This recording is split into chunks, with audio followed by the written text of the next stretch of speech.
Welcome back, it's the Hearthstone Global Games, and we're going to move swiftly on to the next series. If we can take a look at the group, it's Brazil versus Chile. Derek, what do you think of these two teams? Maybe two of the more surprising teams to have made it this far? Yeah, I think Brazil were expected to have done fairly well. Race in particular, but also to a somewhat lesser extent, Perna have had very good years in Hearthstone so far. A tour stop victory for Race, as well as a qualification through to the Summer Championships earlier on in the year, despite that didn't go so well. And they went 6-0, the only undefeated country in the group stages here at the Global Games, only losing in a 3-0 sweep actually to Portugal over in the top bracket, which I don't think anyone was expecting. Maybe their new style of decks isn't working out quite so well for them. But then Chile, we know a little bit about these players. Machine and Topa Pablo in particular, we've seen around in the circuit of WESG and Copa America, but they are definitely less well known and were less expected to have done so well. As you just saw, winner of this series will be facing off against Portugal. If it's Brazil, it will be a rematch in which they lost before. And the winner of that series will be going to BlizzCon. So this, my friends, is an elimination match. Let's take a look at the teams representing these countries: Brazil, Raze, Perna, Lucas, Neves, Chile, Angustar, Topa Pablo, Machine, and Tempo. So you've already highlighted some of the star names here: Topa Pablo, Machine, Raze. Perna's been doing the rounds as well recently. I think it's fair to say. Yeah, he absolutely has. I believe he qualified with Race to the Buenos Aires tour stop, where, as usual, with them being teammates on Team Red Canids, I believe their team is, they have identical lineups pretty much no matter what tournament they go to, because they prepare together every time. They always have identical 120 card lineups, and they usually do pretty well. The big downfall for them last time was creative deck building decisions, I'm going to say, with the Death Rattle Rogue, which was just truly awful. It dropped Perna out of the tournament 0-3, despite the fact we didn't think he was playing it particularly well. But either way, they, I believe, sometimes can get in their own heads too much when they're preparing together, don't get enough outside perspective when they are building their lineups. But I imagine with Neves and Lucas thrown in there as well, they can get a little bit more perspective on the lineups of how objectively good their ideas are. Well, let's take a look at the picks and bans and see how this series is going to go. Again, it would be very disappointing for Brazil if they lose this series, eliminating themselves after being the only squad to go undefeated in the Swiss. Brazil's Priest banned outright is already a bit of a surprise. It's just a regular Control Priest as well, I believe. This has got to be one of the very, very few first deck banned being Quest, being just Control Priest. Just Priest at all. You just never see that. You never see Priest being banned. The reason for it obviously being Chile have one of the few very aggressive lineups. They've got the Even Shaman, they've got the Zoo Warlock, they have Aggro Mage. They do have Quest Rogue instead of Odd Rogue, so it's not necessarily the most aggressive lineup. I'm not sure because of that if I agree with the banning of Control Priest, because in my opinion, it's just not a very good deck right now. I think it's too vulnerable to Quest Rogues, Odd Warriors, and any kind of Druid with Malfurion, of which Chile have all three of those in their lineup. So, I don't know, maybe they're seeing something I'm not. I'm just not convinced by the power of Priest. Well, let's take a look at how it has worked out. Here are the matchups. We're starting off with Raze on Cube Warlock versus Topa Pablo on the Token Druid. Following that, we have Perna on the Shadowhawk Shaman and Angustar on the Xerx's Cloning Gallery Priest. Yeah, that's going to be a real weird one. Again, it's not a matchup that I know very well, because Xerx's Cloning Gallery is a very new deck. Shadowhawk is not played that much in my experience on ladder, at least at the ranks I'm seeing. It's generally a lot more Zoo, Druid, stuff like that. But I would have to imagine that the Xerx's Cloning Gallery Priest, with its ability to do insane amounts of damage, will probably get to its combo a fair bit before Shadowhawk will. Counterpoint, Hex. Yeah, I was going to bring Hex, yeah. Hex obviously being able to shut down the minions that are summoned from the Xerx's Cloning Gallery deck, which means the Spellstone won't bring him back to life. Counterpoint again is that if extra copies of these minions are summoned, thanks to Shadow Essence, Xerx's Cloning Gallery itself, then maybe that won't matter. It will mean that there is a Hex clogging up the Spellstone slot, but maybe it's not as bad as I'm giving it credit for. And there is a good chance that lethal will be delivered before any kind of response can be made at all. Yep. If we see Xerx's Cloning Gallery coin double Mind Blast on turn 10, that could just be lethal. That could just be like 40 damage right there. But we are getting so excited about the next game coming up. Let's go back to Token Druid versus Cube Warlock, which, I mean, it's the classic control-type Warlock versus Token Druid, isn't it? There are Defiles, there are Hellfires. It's difficult for the Druid to really get its foot through the door. Yeah, I would definitely agree. I like that. Not foot in the door. They are smashing that foot directly through Race's door. They want lethal. They don't want to just open a door. Yeah, fair enough. But then again, it is possible for the Druid to just get this blowout start and that the Warlock can't deal with it. Is it? I'm assuming it's new Token Druid. I'm just going to... Oh, yeah, it's got Strong Shell in the hand there. So, Sound Chain Gangs can be a little bit trickier to deal with than minions, than the 1/1s from Violet Teachers, for example. Definitely wouldn't want to count the Druid out immediately. Definitely not. This is the version that you want against the Druid, against the Control Cube Warlock. Yep. I should differentiate, sorry, I shouldn't call it Control Warlock. That's a different deck against Cube Warlock. Because being able to go Spreading Plague Scavenger or Giggling Scavenger, it just makes minions that are more difficult to deal with, and then maybe you can get some lethal after the fact then. Another tool that helps this matchup even more than in comparison to the more common Even Warlock, Lord Godfrey, one more pretty much guaranteed board at some point. Against Token Druid? Yeah, absolutely. Pretty much. There's never going to be a board, or it would be very difficult for Topo Pablo to create a board that Godfrey won't clip. Rin as well is very likely too slow in this matchup. There is the more likely win condition in Blood Reaver cooldown. But where are the Defiles? Where are the Hellfires? Where are the cards that can clear the board right now? That's my question, as Chile might decide the only way they win is if there's not a Hellfire or Defile, and they might go Coin Whispering Woods. You often see this with Token Druid in the unfavorable matchups, just saying, let's make it as early as possible, because later on, it's not going to get any better than this. Well, okay, that's not true. It will get better when you have Savage Roars and Branching Paths in your hand, so you can actually get an effect off of having the 1/1s on board right away.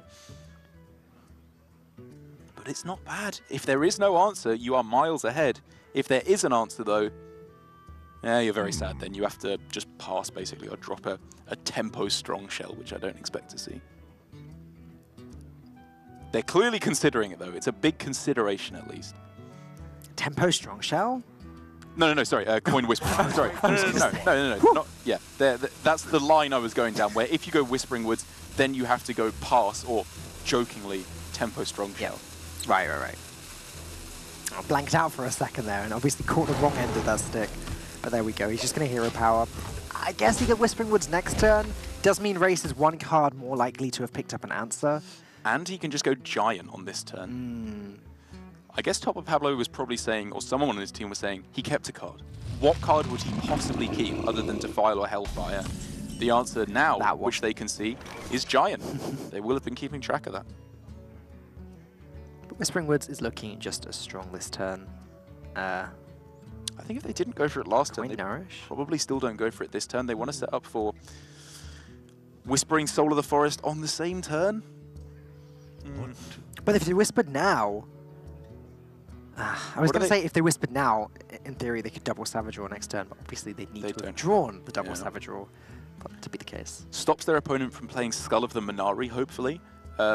We can see it's not there, which I guess is even better than just stopping them from playing it for a turn. But you need to think about the disruption that you're causing your opponent, which was one of the main reasons I was considering Whispering Woods last turn. But, I mean, you don't have perfect information in Hearthstone. You have to make the, on average, best play. Time waits for no one. Wow, Chile really taking their time with these turns, and they're not easy tough decisions. Finally, Neutron, okay. Okay, well, from what Topo Pablo can see, the Giant won't be dealing with either of these minions, so in theory, all three of these will survive into the following turn. Yeah, it's not bad. Looks like in practice that might be the case as well, actually. Because if Brazil decides to go for Defile here, you're over the moon. That's like the best case scenario, because that's taken a big bullet for you there, at which point you can then follow up with probably Whispering Woods next turn. But Brazil have nothing. They do not have the answer yet. That's the important thing. The only way they can even deal with one of these is with Spellstone trade then Spellstone if they want to gain the life. And that's a real waste of Spellstone. Your magic End up just going with the silence, getting something on board. It's unfortunate you can't just remove their Divine Shield and then carry on with your life, killing it off. Yeah. Oh, Punching Paths is 6 damage. Not enough to be even close to winning the game yet, but Strong Shell Scavenger. Only buffs 1 minion now. Oh, yeah. The silence has lowered the power of that, so I don't think you can afford to go Soul of the Forest here because they just trade away 2 of them. You're only left with 2 minions on board. You don't have the backup. Yeah. No ultimate infestation to fall back on yet, so ramping up doesn't seem to achieve all that much. Oh, I think you ramp instead of hero power, instead of draw here. Yeah, I mean, there's... Because you can just go no Whispering Woods Soul next turn. Yeah, sure. Still no board clear, apart from Godfrey in Brazil's hand. Godfrey will do the job against a Whispering Woods Soul of the Forest board. Make no mistake. Oh, it shall. And it will come down exactly at the right time, won't it? If it's next turn, and then, turn 7. Brazil will be able to respond. So in the worst case scenario, they can happily throw that down, reset the board, and get themselves a 4-4 for their trouble as well. Yeah, so Race's worst case scenario isn't actually looking that bad. So what's the play going to be on this turn then? Possessed Lackey is a decent way to get the ball rolling. Try to pull out those Doom Guards, maybe a Faceless on the following turn. If, however, you want to go for Lord Godfrey next turn, which Race knows he very possibly will have to do, maybe then he goes for something else, Rin, or tap into Spellstone even.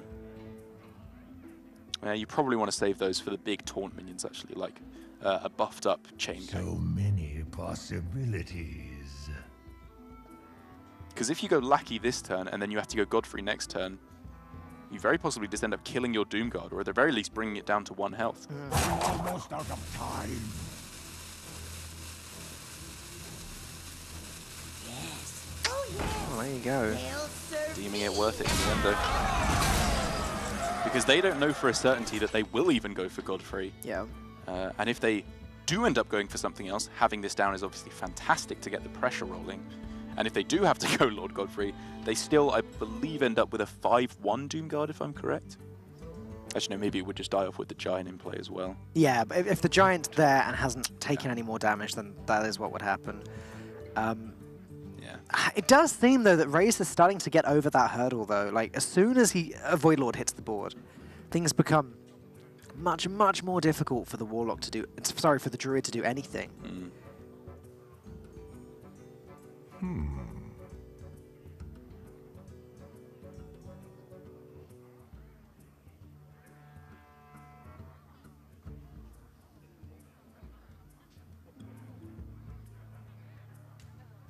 So what are the considerations other than Whispering Woods Soul of the Forest on this turn? Because you know it's not perfect. Your opponent likely has a board clear that they just haven't played yet. It's going into Lord Godfrey turn. Are we going to see Trade Plague? Like, I'm really struggling. I really don't like the look of any play other than Whispering Woods Soul of the Forest here. Whispering Woods Power of the Wild is slightly stronger against Defile, but still not strong enough. You just know it's not going to work. Yeah. There's been no test for Whispering Woods yet, so... sorry, for a board play yet, so if Brazil had anything, they wouldn't have played it until now, and Chile knows that. So if Brazil wanted to have their Doom Guard that they know will come out due to double Void Lord being in hand, out of the Possessed Lackey, if they wanted that to survive at 1 health, they could go double trade, so you trade the Lackey into any of these minions, and then the Giant into the 2-2, means that the 5-6 bridge is not made, so it would survive at 1 health. It's a waste of a lot of damage, though. It's a lot of damage that you're losing there. You're losing 10 damage to face to save a 5-step. And this is a direct consequence for Brazil of playing the... Oh, sorry, it survives anyway. Oh, because it's the 7-8, not the 5-6. Sorry, my mistake. Oh. Okay, so it works out perfectly anyway.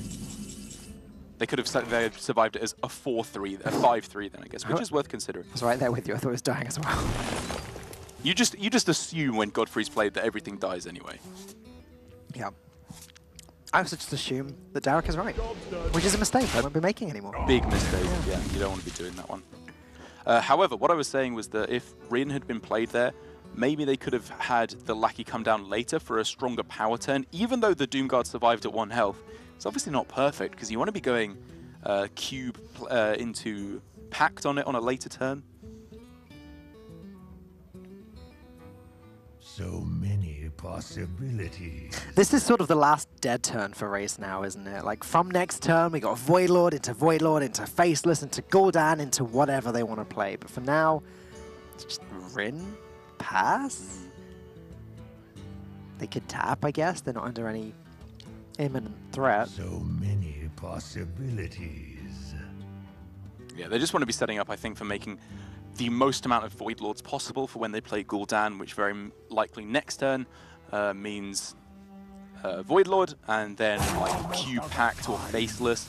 Whatever they're doing, they want to tap and find Skull. That's plan A in this scenario, is to get yourself a Skull as quick as possible. It's a weird sentence, that. Plan A, get yourself a Skull as quickly as possible. Get a Skull. I don't really want a Skull. Well, don't play Q-Block then. Wasn't planning on it.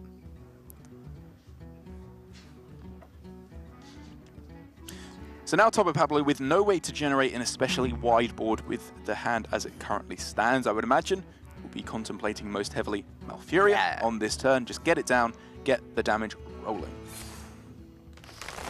I'm wondering if his best out to win the game is to wait until a Void Lord dies and Spreading Plague, a board full of Void Walkers. That's not going to be easy to achieve, but if he does pull that off, he can then play Strong Shell Scavenger to buff them all up. Maybe be in a position to deal some damage. We could see on this turn, instead of Malfurion, Whispering Woods Power of the Wild, which means it would have to be either Hellfire or Kobold Librarian Defile in order to clear things off. It's real risky. And I think we're probably going to see, as we mentioned, Malfurion instead. Just get that down and try and set up for a stronger play on a later turn. Because without the second Soul of the Forest here, this just very unlikely does anything at all for Chile. Every board they play is just going to be dealt with. Because Race, half his deck's there, and still both Defiles, both Hellfires knocking about. He has to find one eventually. In the bottom 14 cards, he's not actually been that lucky with drawing his board clears. Godfrey being the only one. Yeah. But it just doesn't seem to matter. The spiders are slightly frustrating. It does sort of present Race from just dropping down a Void Lord. But then does it?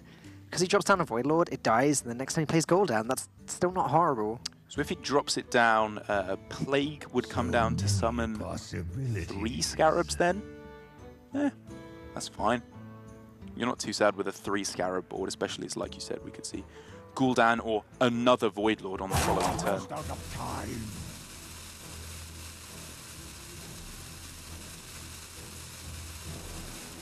I guess Tepababo could wait until the Gul'dan turn to play Spreading Plague, but he probably has to just do it now. UI is the refill that would be needed for Chile after they give this current hand that they have a good go. See if this can get the job done through likely, I don't know, like we were saying, Plague into Strong Shell, their best shot. I think so. Unless they want to wait for the Gul'dan next turn. It'll be the first out of 2 Plagues. Maybe they can draw the second Plague for the Gul'dan later on. They need to play something now. That's the issue. Like, they can't play Ultimate Infestation now. They don't have the hand space. They can't play Whispering Woods. It doesn't do anything. They can't do nothing. So Spreading Plague, Strong Shell, is looking like the only real option here. Brazil's choice to go for the Void Lord, though, and having the Rin killed off does mean a card will be burned off of the top. If that is a Hellfire, or even more importantly, a Defile, that could be the difference that pushes Brazil into the situation where they are just not able to clear one of those big boards. And Doomguard being burned is not completely inconsequential. This possessed Lackey is now just a 6-mana 2/2 straight up. Yeah. How does Raze actually deal with this? He just can't. Plays another Void Lord. You don't have to deal with it right now. That's true. Or plays Gul'dan, whatever. Like, just some way of taunting up this board so the damage doesn't come through, and stall until you find Hellfire Defile. Jordan's not that bad here at all, actually. Like it's one Void Lord and one Doomguard. That's fine. Doomguard, with the assistance of 2 of these Voidwalkers, will deal with one of these Scarabs. Yeah, he's set up for it. And now the 3 Voidwalkers because they've been traded in. That Gul'dan hero power in its own right will actually be very good, I imagine. It means Defile will always be a board clear, pretty much, because you can manipulate the health totals, and also getting that perfect spot for the Doomguard to clear off another minion from the board. This board of taunts just is doing nothing right now.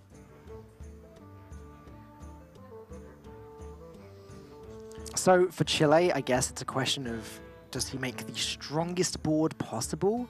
Or does he play some sort of value game? Well, he's not going to win any value game. Yeah. So it's option A, which would be Saronite Chain Gang plus Power of the Wild plus Branching Paths. But Yeah, I just don't see how that ever gets through. No. It's cleared up, your opponent will Gul'dan hero power you every turn, and they will just dominate the board with Void Lords and hero powers. I guess the thing working in top of Pablo's favor is because only one Void Lord was resurrected off of Gul'dan, maybe he can exhaust his opponent off Void Lords if he kills them off as soon as they enter play, because then Cube Pact or Faceless will not be a possibility in order to multiply the amount of Void Lords that Brazil is summoning. Chile don't even have any Spellstones in their deck. It's the 1 Tark Reaper, double Power of the Wild build. Sorry, no, there's only 1 Power of the Wild. Trying to work out what else was cut. That's fairly common, I think, in the... Oh, you're trying to work... Oh, they're just running like 2 of everything else though, like double Saronite, double Strong Shell Scavenger. That's what they've cut the Spellstone for. Yeah, and the Tark Reaper. Yeah.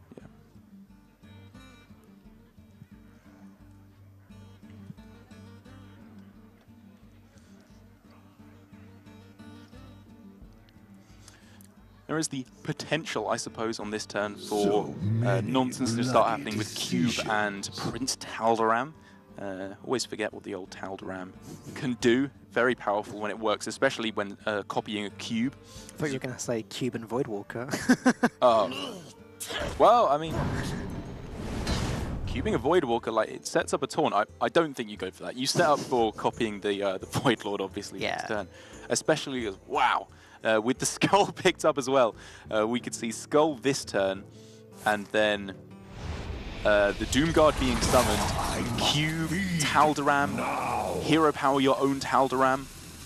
As long as he's not under any sort of threat for lethal, that's going to be what Race is checking for now. 1 swipe is gone, so what's the worst that could happen? 1 swipe, double Savage Roar? Nah, that's not killing him, so this is fine. Just has to survive this turn, which he does every single time here. Even though these taunts all get value traded, they protect him for the moment. There's no Master Spell or anything stupid like that. No way for Druid to deal with these wide boards without just attacking in with their minions. So next turn, Race can quite happily, I would imagine, go, like I was saying, Cube Tal'Daram hero power, Cube Pact, Cube Faceless, whatever he wants to do. Just get himself in a situation where he can clear, set up an impenetrable wall. I was going to say, Topo Pablo wants to see this Arcane Tyrant, so he's not burning any cards. He does have 1, that is all he needs. The question, I guess, is do you play it? Do you just accept a Burns card because you want to go Plague next turn? Yeah, he plays it. His board's pretty good right now. He does have double Savage Roar. Yeah. The idea of hiding it behind a Spreading Plague later on is cute, but like, there's no way he's winning unless he's winning with this current board. And there it is, the Defile hath cometh boy. for Race. So That's just a board clear now. Obviously, if he wants to do it on this turn, he could just let it rip. He won't necessarily do that because that is one of the most powerful cards he has left available to him. It's like the best card he can play from here on in. So it's very, very valuable. That card's like gold dust. Yeah, not regular Arcane Dust, but gold dust. Yeah, I did not just leak spoilers for Hearthstone's new crafting system. I'm just a moron.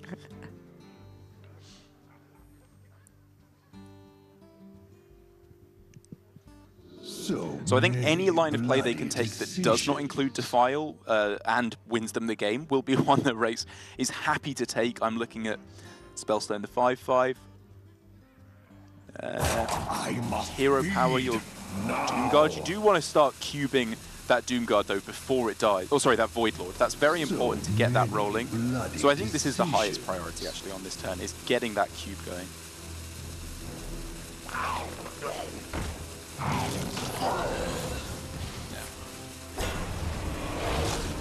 Race is just so relaxed here. He's got 28 health. He's got all of the taunts he could possibly want. The game's over. Far from the cleanest turn for Race.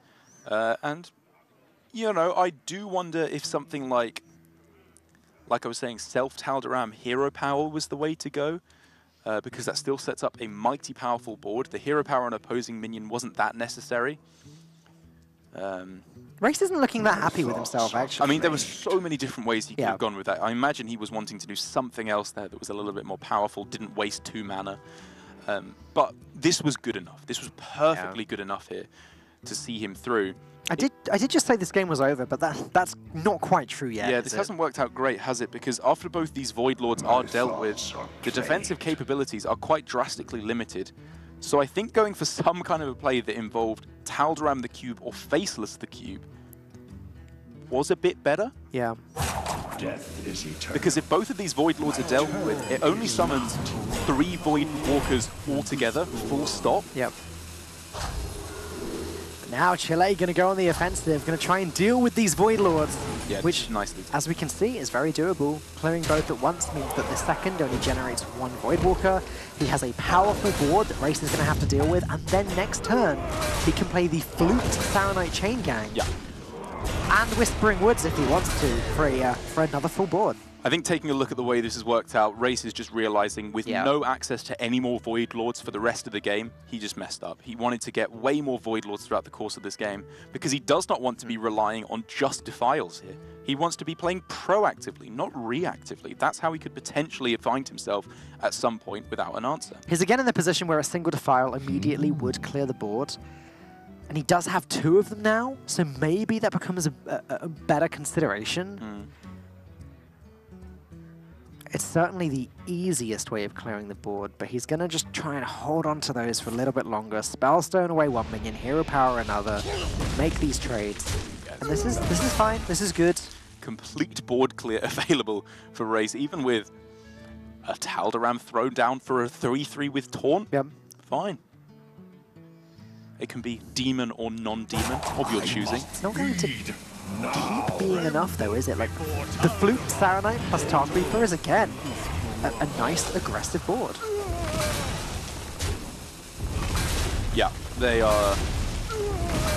want a Void Lord pretty bad at this point. That would be what would lock Topo Pablo out of this game. So is the play now? He's going to want to play Wood Soul of the Forest. Surely. That's obviously what I'm looking at as a first point of call. Obviously, a single Defile immediately deals with Lose the everything. game, yeah. Maybe you just have to hope they're both in the bottom 9, bottom 8. We haven't even seen a Hellfire yet. No. Hellfire wouldn't do the job, though. No. You would, I think, be killing your opponent through a Hellfire because... Double Hellfire would. Yeah, double Hellfire would, but right, yeah. We haven't seen either of them, so... I mean, the chance is just as high as there being a double Defile. Or just 1 Defile. That'll get the job done with a Hero Power as well. But yeah, if this board of Treants were to stick around for Topo Pablo, that would be game. But he knows if he goes for that play and it doesn't work out, maybe it's just too miserable. So I'm looking now at Saronite Chain Gang, Tark Reaper Hero Power. Yeah. Sets up a decent board. They're both 3/4, so Hero Power doesn't deal with them. Yep. My turn is But he could do that the following turn, couldn't he? You go Whispering Woods now, Soul of the Forest, and then go with the...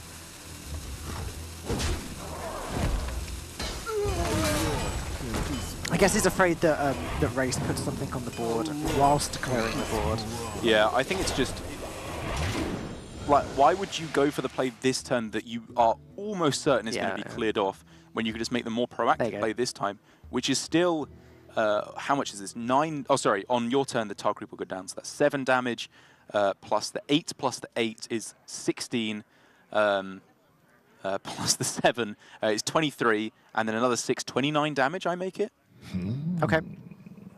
I believe, because it's 8 and 8 and 6, which is 16, 22, plus the 7, 29 damage. I just counted it a different way and got the same results. Some nice sequenced addition from us there. Oh. Thanks, Gamers Sensei Roste. So I did 6 times 3. I She's got 3 minions on the board buffed up. Then the damage on the board, and then the hero power, the Savage Roar face damage. Proud of you, buddy. Thanks. And So- thanks, Rusty. While this is not lethal available for Topo Pablo, it wouldn't have been even if the defensive measures hadn't been taken by Race. This is remarkably close for Topo Pablo, and I think, to be perfectly honest, this is of Race's own doing.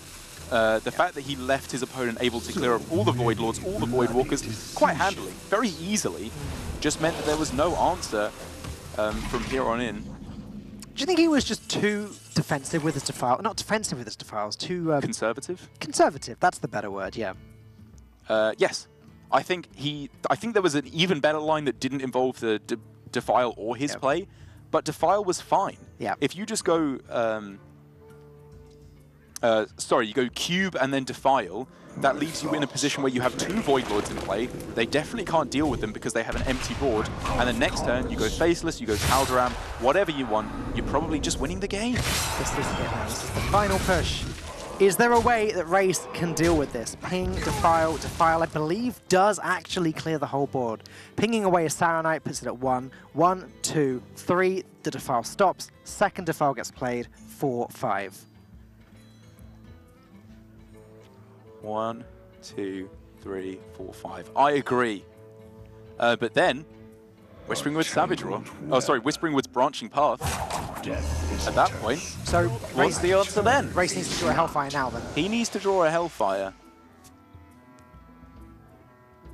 Oh, and he gets Race it! has drawn a Hellfire. So now he can just go Hellfire Defile, and next turn he can Hellfire play the Defile second clears the Defile, which guarantees the board clear. Yeah, that would just guarantee game. Whoa. Pretty much. Actually, that wouldn't necessarily guarantee game because there is still the possibility to go Giggling Strong Shell, Ah, that's still strong. and maybe that is enough to see Topo Pablo through. He's taking a big old chunk of fatigue damage now, 3 for next turn, so he has to armor up here. Oh no, sorry, he can take 1 hero power to the face and survive at 1 health. Okay. So we could see Whispering Woods into Branching Path, or Soul of the Forest, as we are expecting here. This is his best chance of taking it. I think it's just not going to work though. No. With armor, love it. You want to be playing defensive here, definitely. There's still a Hellfire somewhere lurking in the deck for Brazil, which could just represent lethal immediately. He doesn't get it. So, pinging away one of these 1/1s, playing the Defile. No, I think you go rid of the first seal first, then Defile, then Hero Power. Oh, sure. I like a little bit more because the 2/2 isn't too valuable, and 3 damage to face is good. You can get lethal next turn. Maybe force them to go for an armor branching path. So we're looking at potentially Giggling Inventor, Branching Paths, gain attack once, gain armor once. The next turn, Strong Shell, double Savage Roar. Oh, that's not good. That's not a good Hearthstone turn. So taking 3 from the hero power, then 5 from the fatigue. That's 8, which means Chile does need to get himself up to 9. So yeah, it's going to have to be an armor branching path. Has to be. And he knows that. There's no secret information that he might or might not have it. Hero Power closes out the game. Branching Path for 1 armor has to be happening. But it's just not going to be enough, because now if Race feels under pressure, he can just ping the Giggling Inventor. There's no way these 2 Annoyatrons represent lethal with 2 Savage Roars. Brazil have just about managed to outlast Chile, outlast Topo Pablo. You haven't found another way for them to win. Well, no, I don't want to count them out yet. Like, I agree they can go for the defensive. They can ping off the Giggling Inventor, but Strong Shell double Savage Roar is a lot of damage. That's not to be sniffed at all. Yeah, and it's not like Race has drawn anything else to do either. They just have to play the second seal with it. Seal, Hero Power, the Giggling, yeah. So next turn, if the 2/1/1 survive, they would be buffed up to 3 3s with the Strong Shell, and then 6 and 6. So that's 18 damage, I think, as I counted. Because you got 6 on the board, 6 from each Savage Roar, 18 damage.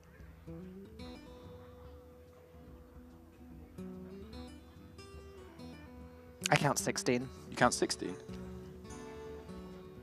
So the Annoyatrons are 3 each with the Strong Shell, then another 4 each from the Savage Roar. Yeah, but you got 2 from Hero Power each time. 2 from Oh, 2 Savage Roars in the Hero Power. Yeah, I was only counting 1. Okay. Glad I'm not going insane. As 18 damage is close. No cigar for Topo Pablo, as he will be taking, how much is it, 6 damage on his draw here? Or 5, sorry, and then 6 on the next draw, which means 6 and 3 is 9. It won't be lethal next turn with a hero power through to face. So maybe with Strong Shell... No, it's just not enough damage, though. Brazil's still at 30. Spreading Plague Strong Shell this turn to set up for a double Savage Roar next turn to close things out. Still a lot of damage. Okay, yeah, and it's not lethal on the other end. Again, Raze still has Hellfire in his deck somewhere. You are at 11 health, so ping plus the 6 is 2 off. Hellfire would just kill you. Yep. That would be lethal. But you're right, it does look like Strong Shell, Spreading Plague is the way to go. The only way to have the minions on the board to win this one. So there is a just 1 in 5 straight up chance for Brazil to win the game with Hellfire. But Chile just are not letting up. Yep. They should not have been allowed to get this close. I disagree with Brazil's play. Brazil can't even deal with any of these minions this turn, apart from the Strong Shell Scavenger. Cube is not what they're looking for. This is going to be no lethal represented because they are at 11. 6 plus the 3 is 9. So again, definitely no lethal. I'm counting lethal the other end. I am counting lethal the other way. I cannot believe that Topo Pablo has managed to pull this off. How much damage are you counting? Sorry, it's 9, 11, 8 and 8 is 16. That's 29. 27. 29 with the hero power. So they could Dark Pact and hero power to survive. They're not dead. They're not dead. They kill off the 2-3. That's even less damage. I think Topo Pablo might still lose this. Yeah, Raze has to Dark Pact or he's dead. Yeah. That's it. And he will. He will. He obviously will do Dark Pact on something. It's 29 damage looking at Raze right now. He can heal up to 30 with this Dark Pact. Topo Pablo finds himself 1 damage off lethal. 25. I think I make it 8 and 8 is 16, plus the 9, 25. 28 damage, I think is what I make it. Did you think he goes for it anyway? Tries to get the concede? I mean, we've seen worse things happen in these tournaments. Brazil knows exactly what Chile's hand is, though. I have zero doubt of that. They know double Savage Roar is there, and they probably know that another Wild Growth is there because they have one person keeping track of hands. The 9, and the 8, and the 8. 16 add 9 is 25. And the 3. That's 29, yeah. That's 28. 28, sorry. Yeah. 2 damage off lethal here are Chile, and Brazil can just pass the turn for the win in a nail-bitingly close series. Chile so almost got there. We were just flipping back and forth there, but Brazil taking a very favorable matchup by the skin of their teeth. I don't believe that should have got anywhere near as close as it did. I mean, I put a tick on my notes by the Cube Warlock about 20 minutes ago. I thought they'd won this a long time ago, but... Preemptive. Very preemptive. Chile just kept on going and just showed how strong Token Druid is, especially the newer version with the strong shells, with the Sound Knight Chain Gangs. Like that was just incredible. Yeah. But they lost. I liked their play. I think the real decision points were they could have gone Coin Whispering Woods on turn 3. We can see that would have worked out well for them. But their opponent kept a card, which is usually going to be Hellfire or Defile, so they're likely to see a board clear then. There are a couple of other points throughout the game where they could have gone for less drawing, more board development. Yep. But I think generally their game plan was pretty spot on. They didn't take too many risks, tried to take it to fatigue, and exploited what, in my opinion, was maybe not the best play from Brazil. All right, well, that was a great game indeed. Let's take a look at what's coming up next. As we said before, it's going to be Perna on the Shadowwalk Shaman versus Anguistar on the Cloning Gallery Priest. So just quickly skim this list to see if there's anything particularly exciting about it.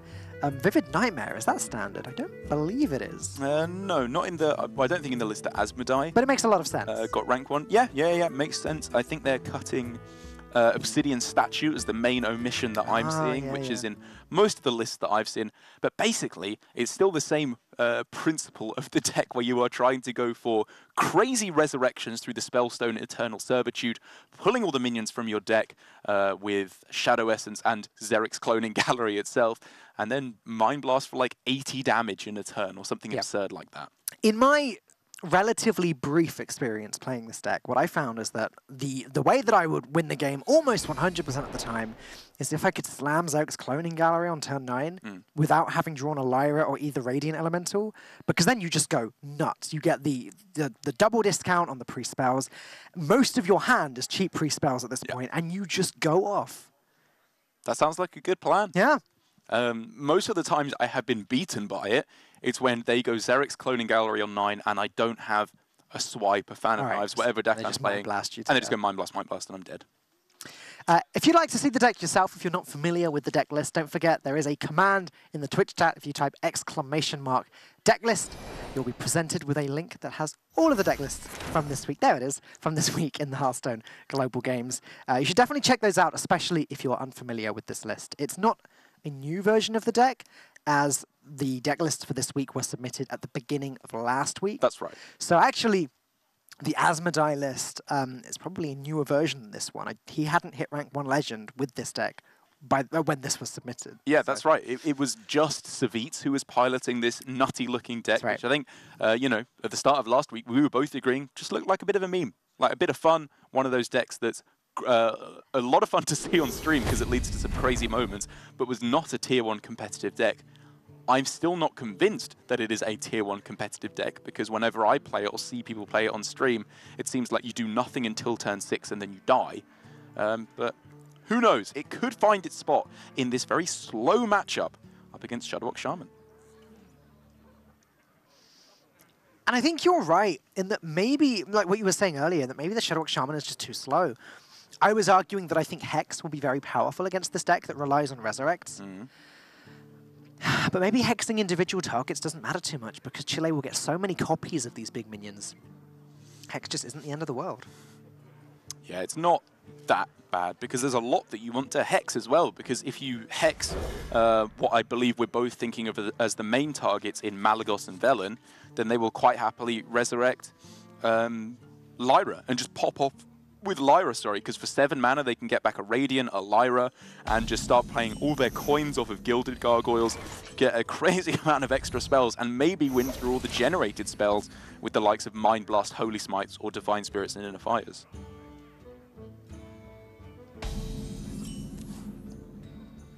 Oh, both Gargoyles in the opening hand. That's not too bad at all. Gargoyle into Gargoyle as they head into Shadow Essence and then get the bigger stuff out quite soon after that.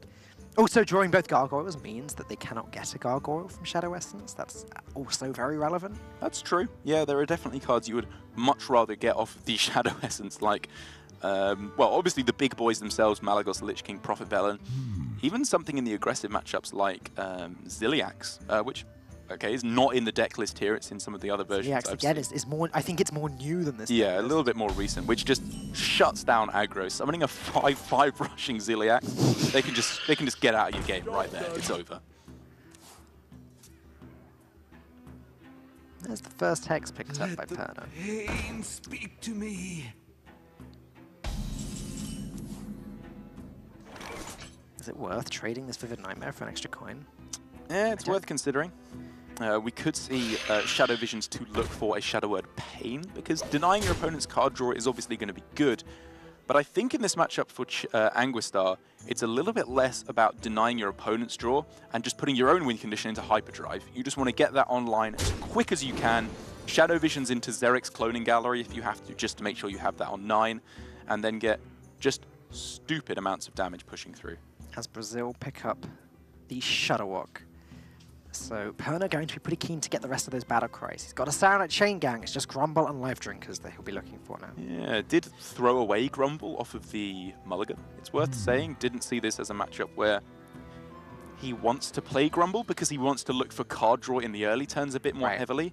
I'm not certain I agree with that, because he already had a Chain Gang and I believe an Acolyte of Pain in hand. So he could have had a bit of card draw, couple of combo pieces. Shadowwalk off the top gets him very, very close to just being able to launch that on turn 9, which could be very important in this matchup, I think.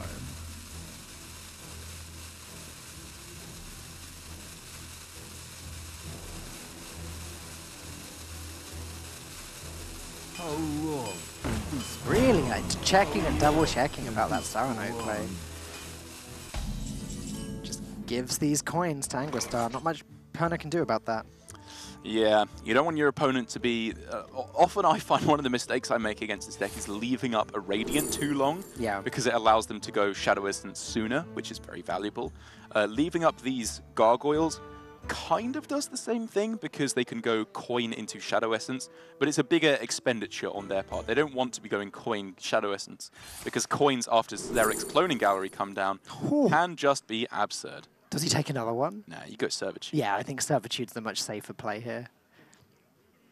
Oh, well, I mean, Shadow Word Pain could deal with an Acolyte at some point, so there's logic to it, but, oh, the value. Oh, the memes, Falk. The memes! Double Cloning Gallery. We're just taking Cloning Gallery. Separate turns. Yeah, we're taking it all day. And the next turn, he's drawing the third one. Ah. Yeah. He made the sensible decision. I think that is the adult decision. That's realized when you've grown up, and as much as you wanted to move out and eat ice cream all day, it will make you fat. As evinced by me, I didn't stop myself from doing that, but you realize it's not as fun as you'd think.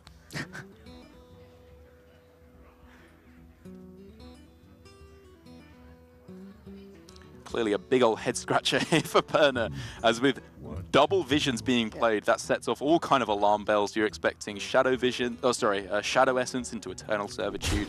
A lot of damage coming through quickly. Yeah, we're on full-on forehead cam this game. Temples pressed in.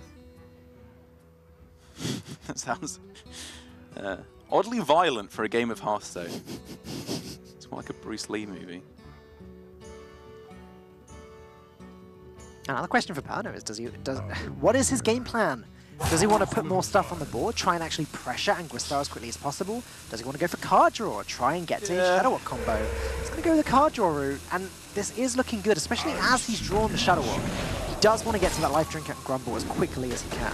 Which, ironically, developing minions does the opposite of because of Psychic Scream. As soon as Chile deems it necessary, they can just throw out the Scream on this turn even if they needed to, with a coin, just destroy that card draw for Brazil, and put them in a situation where their combo is probably a very long ways off. But Chile is saving that Psychic Scream. Yeah. And more to the point, saving those coins. Coins are real good here. You want to save those. If Lyra doesn't get drawn by turn 9, then Anguistar could go Radiant, coin Zeric's Cloning Gallery, get the other Radiant and start coining away. And he could coin out Vivid Nightmare, so he's got 3 Radiants on the board. Okay, you know how this deck doesn't seem to have an agreed upon name yet? Okay. I have a suggestion. Okay, I hope HS3 plays listening. Reno Priest. Because you get so many coins that you're going to be rich.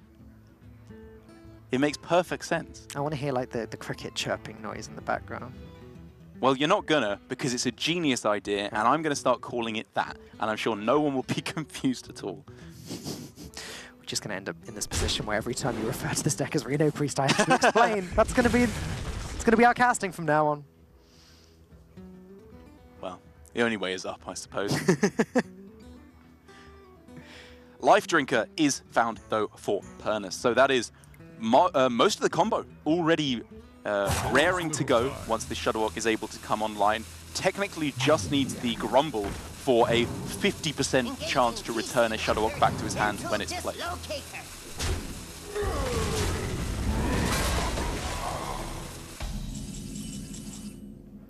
Oh, second Radiant drawn. That's not ideal for Chile. Yeah, you just want all your minions in your deck. You don't want to draw any of your minions because you want to get them off Essence and you want to get them off Cloning Gallery.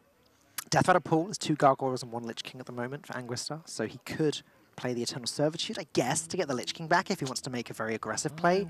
Could double coin out Zeric's Cloning Gallery, but he can't do anything on the same turn, given that nothing will be discounted. I think, again, saving those coins for the Lyra stuff seems good. I mean, even next turn, Cloning Gallery, coin, Holy Smite. would be, Coin, Cloning Gallery, Coin, Holy Smite would be a lot of damage to the face. Yeah, I just think all of these fancy cards that you can play, I don't like them yet. I like Scream on this turn, or I like Passing on this turn. Yep. Those are the two options that I'm a fan of here. Because Eternal Servitude, I think you want to save that for when you're going for burst damage combos. Yeah. Like, if you resurrect a Lich King here, what are you doing? Yeah, Like, I agree. you're overdrawing a card, you have to expend something else to make it worth it. Just get the Scream down, set up for a strong Xerix Cloning Gallery in the next couple of turns. And Crystal doesn't have to survive for that much longer. Whatever way you slice it, it looks like there will be a lethal within the next 3 or so turns. Even if it's like, wait until turn 9, play Xerix Cloning Gallery, or rather, wait until turn 10, play both Radiants, Coin, Cloning Gallery, Coin, Vivid, and then just go off. You can play all of the pre-spells that you want. I can hear the sax music now. I can just hear regular Hearthstone music. Need to get a new headset. This is where if I could sing, I would replace the lyrics of "This is the day the music died" to "This is the day that comedy died."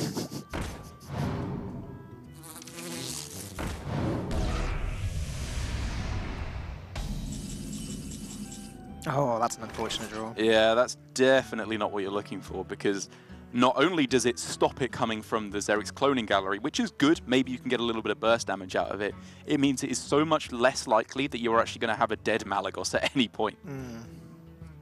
Thanks to the Hex. But honestly, Valens alone are probably enough to just get the job done. Yes, if you get enough of them. Is Anguistar going to go for it now? Radiant double coin Xerix? No, not quite yet. Okay, he's going to hide the Radiant behind the Lich King, because if Radiant does survive this turn, the next turn, Xerix is insane. Radiant, Xerix, go. Yeah, also it's obviously to not burn a card. He just needed to play something there. It's not perfect, because you do want that Radiant. Hey, Death Core was pretty nice, though. Oh yes, that's very nice. That means Xerix Cloning Gallery, which I think pretty much will summon Prophet Velen 100%. Yeah.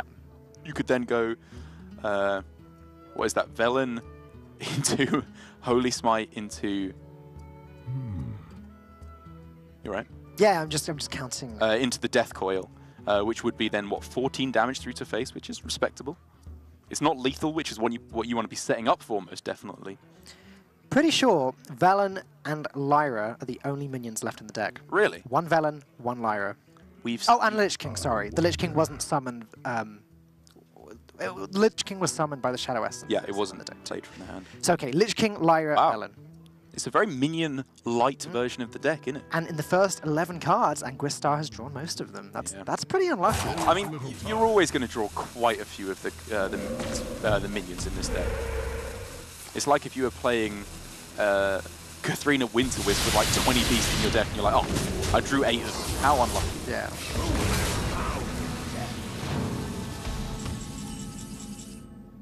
Ooh. Well, there's very little reason to not just go ahead and play one this turn. Is there? What do you do? So if you go Xerix Cloning Gallery, you obviously get yourself a a Prophet Velen. You can then deal 14 damage through to the face. I wonder. That's fine. But you want to be going Xerix Cloning Gallery, Well, if he... coin. Well, better yet, Yeah. if he can wait a turn, next turn he can go Radiant Cloning Gallery, coin, go. Yeah, he wants Mind Blast though. Like, and again, when he does that, if he can Vivid Nightmare the Radiant, then he gets so many discounts. The Lyra gets so good, he'll probably get a Mind Blast after he's played both coins, Holy Smite, Vivid, Death Coil, everything else. I wonder if you just play Malagos, because if it dies, Oh, yeah. fine, it's not that bad. If it survives, you've won. I actually do really like the look of Malagos now you've mentioned that. As the rather paltry selection of 3 minions is summoned here. Again, they do not have to go crazy with this. They can just let this slide here with just these 3 minions, and then set up for a better Xerix Cloning Gallery next turn. There's Doom Pacts, not what Chile are looking for. Yeah, those are miserable. Does demand an answer, which I guess is maybe not there. There's not the ability to kill off this Prophet Velen on board. It would require Volcano. Earthshock doesn't actually deal with any of these minions because it buffs them first. Oh yeah, good point. Yeah, yeah. I very possibly would have missed that, so good spot. You don't want to Earthshock that Lich King and hope to kill it. It would have to be Volcano or Hex. There is some amount of merit to Earthshocking one of these minions if you don't want it dead. The Lich King is obviously already in the Resurrect pool, but Velen is scary to have that resurrected by the Diamond Spellstone. I obviously don't think it's the right play, but it's a very small consideration for it, at least. The Priest, Death Pool, 2 Lich Kings, 2 Gargoyles, 1 Radiant. If either of these minions survive, that's a big deal. That is a huge deal. Will we see a Hex on the Velen just to stop it from dying? Yeah. Right. I think anything that involves killing off the Velen here is fine. Wait, he's Earthshocking the Lyra! I think he's just trying to stop the Yeah. Like, he realized he's the next minion. It's not a bad one, though. However, the burning that was deliberately gone for by Chile, they could have played a coin last turn with one of their Xerix cloning galleries. They chose not to. And they are not... there is a big downside to that play, which came into effect of the Mind Blast being burned. I am a little surprised to see Malagos coming down this turn, given that Anguistard now does have the setup to go Radiant, Xerix, and start going off with Lyra. I guess, again, he's seen a Hex. He's hoping this doesn't get dealt with. I think maybe because you've had such success with it on ladder, you might be... overvaluing the Lyra because it's good, but you need to win real quick in this matchup. Oh, sure. Value does not beat Shudderwock, damage beats Shudderwock. It's not the value I'm thinking about, though. I mean, after you've played both coins, Death Coil, Vivid, and Holy Smite, that's 5 more priest spells. It's true. You'll get to cycle, what, at least another 3 of those? The chances of getting more Holy Smites and Mind Blasts that very turn are actually quite high. But what is higher? The chances of you, like you said, getting maybe another Mind Blast or a Holy Smite, or this Malagos sticking. That's fair. I think they have made the decision they think this is more likely, and they still have the trump card of Xerix Cloning Gallery, and it looks like as it currently stands, they may be rewarded for it. Perna may have to play both Volcanoes here, in which case that does then set up Chile to go ahead and play the Xeric turn. How much would that be? 15 health, 17, 18 health on the board as I count The it. double Volcano is the... Have to be Or double Electra Volcano. into Volcano. Yeah. Either way, it's overloading Brazil for 4 and giving Chile this massive opening to do basically whatever they want. Man, that's so close. I mean, you start off with the Farsight, I guess, just because you might get a Hex off of that. Or even just an Earthshock, because then that means you only have to go for 1 Volcano. If they start off with the Farsight, though, they have to play the coin this turn.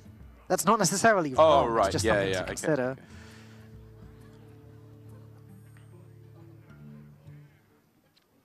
You could definitely argue that playing the Farsight now and using up the coin is better than not playing the Farsight now and not using up the coin. Chile are going to be in desperate want of a Resurrect effect of any kind. Oh, wow, they're so desperate. They're going to Electra into Farsight. They really, really want to find themselves that Hex here. Oh, no. And they do not find it. They're going to just coin out the Volcano. Oh, man. Yeah, this is the best they got. Oh, that's so much worse than if they just went Electra Volcano. Is it? I think this might actually be a good way to go about it. Like, they lose a Volcano, sorry, they lose a Lightning Storm, which is not that good. But I think it's actually worked out potentially not quite as bad as we see it as. We're looking at least 6 Lyra cycles this turn. Wow. Which, again, and Holy Smite and Mind Blast both come up pretty frequently. If one does get drawn from it, it just gets played immediately, cycled again. It's, with 2 Radiants, there's a lot you can do with Lyra. I wonder if we'll see a setup for Radiant on this turn with something like just play your Doom Pact, go Radiant, Power Word Shield, and set up for... Because you want to draw a Spellstone. You want to draw and upgrade your Spellstone with all these spells. The thing I don't like about that is if they ever are planning on playing Xerix, they may draw another minion, which makes it even worse. Good point. They can play Spellstones later. Now is the time to go off with this, and they need to be acting quickly because they're going to have to make a lot of plays this turn. Yep, double Going coin. off, they are here. We could see double Vivid Nightmare Not quite this turn. I think Oh, sorry, only 2 mana available. Yeah, 1 mana off, so they are diverting from that game plan pretty quickly here. But still, a lot of damage going to be pushed through to face here. I'm not a fan of what happened here. He doubled his Vellum, which means, yeah, okay, if Pernod can't clear it, That's great, but Perna can clear it. What he could have done that turn is played a second Radiant, played a lot more spells, and used the Smite and the Death Coil this turn, whilst again, getting more spells, dealing this damage to the face. Do you want to play the Smite and the Death Coil this turn, though? You've burned a Mind Blast, so you really want to be able to set up an OTK. What to do? I don't know, you get so much from the Lyra though, like so many... And what if they can't clear? You just win on the spot. That's true, that's true. The upside is so massive. I totally see your point, and it might have worked out. It's a very, very intricate turn, and I think they should have given themselves more time by just going for it early. I've been trying to keep track of the Priest Deadpool, but I've completely lost it now. Yeah. There's too many minions. Well, I think it's every minion has died in the deck. Including a frog. Yes, true. Including a frog and including a Malagos. I was trying to keep track of like all of the individuals, like how many of each, because I think the percentage weighting matters for the Spellstone. 3 Lich Kings, 2 Valens, 2 Radiants. Hand is too full. And there's the other Mind Blast being burnt for Chile. Man, that's not what you're looking for. It's made up for somewhat with the Death Coil being found. But far from perfect, as they do now let rip with the Spellstone. Goodness gracious me, they get the perfect results there, though. Yep, and again, Perna can Earthshock. But what is he Earthshocking? Yeah, that's the question. He kind of has to Earthshock either Malagos or Velen. I think he has to leave the Lyra there. Also, this upgraded Priest Hero power does 4, just for added salt in the wound. Oh, thanks, Derek. Just to bring us back to the Raza Priest days. But what are we looking at now? Vivid Night, like according to this board, a Vivid Nightmare on the Velen would mean 40 damage is the Death Coil. Nice. So, yeah, Anguistar wins the game next Anguistar has won this game. Even with, what, Malagos, that's 10 damage to each of your spells. Shocking the Lyra. Oh, dear. Oh, right, okay, well, this is super over then. I guess they're thinking with both Mind Blast being burned, maybe there's no damage from hand. 2 of these were generated from the Lich King, but we can clearly see this is a trillion damage on this turn. Holy Smite is 28 damage. Holy Smite alone is lethal here. Holy Smite, man. A gorgeous play. Youch. 2 Mind Blasts burned. It just doesn't matter as Chile take their first game of the series. Okay, well, we've seen the evidence now several times over, both from pro players like Asmodee on Ladder and from the Hearthstone Global Games. This deck has a lot of merit to it. Yeah, and although he doesn't really need much recognition because he's so well known, Savitz did create the deck. I think Asmodee, with his most recent list, has got a lot of the fame and support for it, but it's important to credit deck creators. Of course. And I think we get a good view of how that matchup is pretty much usually going to be going. The Shudderwock, I think, really struggles to get the combo going quickly enough. Maybe if from Brazil we'd seen a keep of the Grumble in their starting hand, which I believe was their pre-Mulligan, they could have gone for an earlier Shudderwock and just won through damage through to face. But with all those minions being resurrected, no amount of hexes would have been enough there. Yeah, the Shudderwock Shaman did draw pretty much every other Battlecry in the deck, including Saronite and Life Drinker, but who knows? The score is 1-1 between Brazil and Chile. This is an elimination match. Loser of this series will be eliminated from the Hearthstone Global Games. Which team is it going to be? Find out when we come back in just a few moments. It's the Hearthstone Global Games, and we are 1-1 in the elimination match between Brazil versus Chile. Next up, we have Brazil on the Death Battle Hunter versus Chile on the Zoo Warlock. Not Death Battle Hunter's favorite matchup. Yeah. Pretty much any of the aggressive matchups, specifically the very board-centric ones, like Zoo tends to be, you can really struggle against it because in the first couple of turns, you're just taking such a pummeling from their Flame Imps, Keleseth, whatever else have you. And in the mid-stages of the game, you have to fight so aggressively for the board before turn 5, or you just get Fungal Mancered and kind of pushed out of the game due to sheer burst damage. But it is far from a foregone conclusion. It's not completely unwinnable for the Hunter, as they have supremely powerful tempo cards if it swings in their favor. We've not seen all that much Zoo in the last couple weeks of the Hearthstone Global Games. I think a lot of the Warlocks have been trending towards Even Lock and like Cube Lock, Control Warlocks that we have been seeing today. As over time, I guess the metagame has gone a little bit more control-y. Even Warlock was favored against Zoo, and the Zoo Warlocks wouldn't like that matchup, so they sort of gave up with Zoo. Malaga, the Druid decks are fine against Zoo. Not strong, but Druid cards do Druid things. Yeah, I think that's actually one of the reasons why we haven't been seeing so much Zoo, is that Druid is so good against the other aggro decks. Right. Odd Rogue, Tempo Mage, or Aggro Mage. I would happily take any one of those matchups with Token, Togwaggle, or Malagos Druid. Zoo, however, is a little bit more miserable. They fight too aggressively for board early on. You can't kill enough of their stuff to be winning the game. And I think because of how Zoo is generally the best aggro deck against the Druids, maybe the Odd Warriors, although those are all pretty miserable matchups. Zoo is one of the first aggro decks to be banned, which is another reason why we haven't been seeing it that much. Well, here we go. Let's check it out. Flame Imp in Machine's opening hand. Obviously, what Zoo can do is to get this blowout start with the Flames, the Voodoo Doctors, the Happy Ghouls, etc. That's going to be what Chile is looking for. Doesn't get there, but still, it's an okay start on the board. Nothing to do on turn 2 is kind of awkward. Yeah, I think you'd very happily take this hand. A pickup, like you said, of a Happy Ghouliо would be the perfect start, or a Prince Keliseth, just to round things out nicely here. But it's a lot of damage. 3 damage on the board on turn 1. Coin Doubling Imp is 4 more damage. Your opponent's going to have to make big old plays onto the board if they're not just going to be dead by turn 5. Expect to see... Oh, okay, only one of these cards thrown away. I thought we were going to see Terrascal Stalker thrown away as well. It's a little bit greedy, I think, holding on to it. Yeah, you are definitely hoping for an egg to be found as soon as possible. But even just a 3-mana 3/3 is something to do in the early turns in a deck that is somewhat lacking in early plays. Oh, that's not ideal, is it? Oh, you've got to take Rexar, right? He just has to. You just have to. It's one of the only ways to get, I guess, back onto the board come turn 6. The Rexar here, Battlecry can clear a board, although Zoo boards do tend to be a little bit more sticky than that. They do tend to have more than 2 health on most of the minions. So now Machine's going to be thinking, how do we sequence out these drops? What is my opponent likely to play next turn? 2 cards were kept, so the worst thing that can happen is Keliseth, which is fairly reasonable to happen with 2 cards being kept. The problem with coining out the Light Warden here is that it would mean nothing to do next turn apart from the Soulfire, so I do like holding back on that. I like the idea of coining out, I guess, doubling Imp next turn, as Lucas didn't draw anything he can play.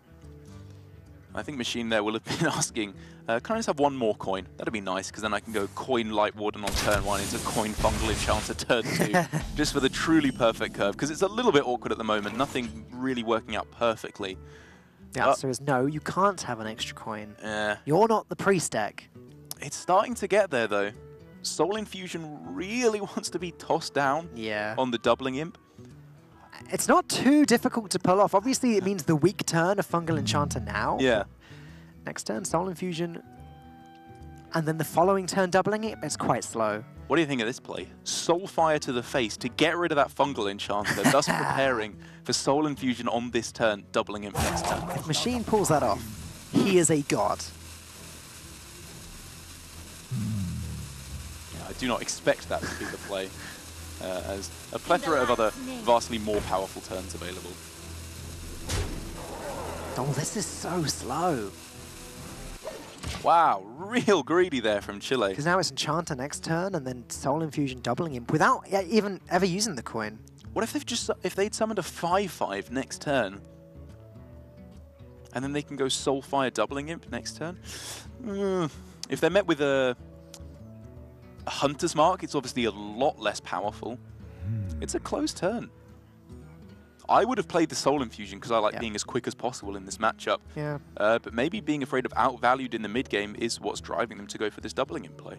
It's just very weird to float a mana in Zoo when you do have things that you can do for that mana. Maybe it's not ideal, it's not the Soul Infusion target that they wanted, but it's better than nothing. Even not going coin 3-drop, because obviously if you're committed to the doubling in plan, you can't go coin Fungal unless you just go tap Light Warden next turn, which means you're getting less attack buff. It's astonishing that there's so much to talk about in these early Zoo turns, but you know, there have been some very key decisions made. Key decisions that I don't think we've necessarily agreed with.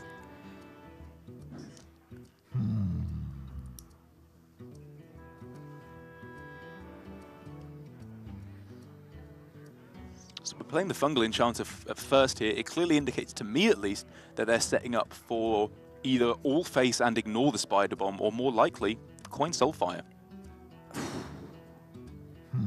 Because what if you're met with Terrascale Stalker or Played It next turn? Yeah. Your entire board gets wiped.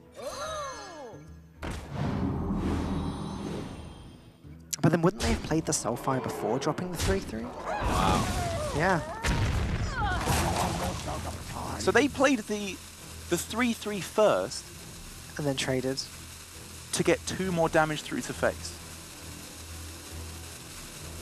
It potentially leaves them with... So It's fine, like they'd rather the 3-3 was killed off than the Light Warden, because the Light Warden can get even stronger. would they? Well, the Light Warden was a 3-2 at that point. Yeah, I guess you might rather. Yeah.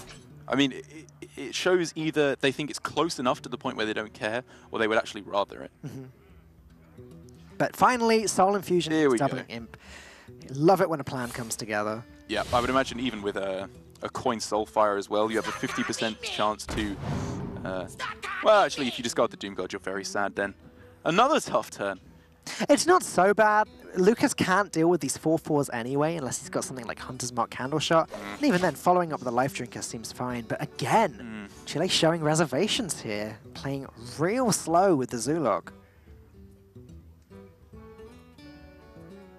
So if they go for it next turn, Soulfire, they have a 50% chance to be able to go Coin Doomguard, which is obviously huge. This turn, it would have been still a 50-50 to play Doomguard next turn, but the downside is discarding Doomguard half the time, whereas the downside doing it next turn is only 1/4 of the time do you discard Doomguard. The other bad outcome is discarding the coin, I guess. It's very complicated very quickly, a very pernickety, fiddly matchup. Another Spider Bomb here is going to be, I would imagine, a pretty easy way to be able to lock down this board for the moment for Brazil. So Chile could trade one of these 4-4s into the 3-3, trade the other one into the Spider Bomb, getting rid of it, and then follow up with the Doomguard. That seems pretty safe. Or they could go Keleseth, Coin, Life Drinker, and play the Doomguard the following turn. In which case, do they play the Keleseth first, then make the trades, and hope that it's the Keleseth that gets removed by the Spider Bomb? These Spider Bombs are making things very complicated. Yeah, just a real nightmare.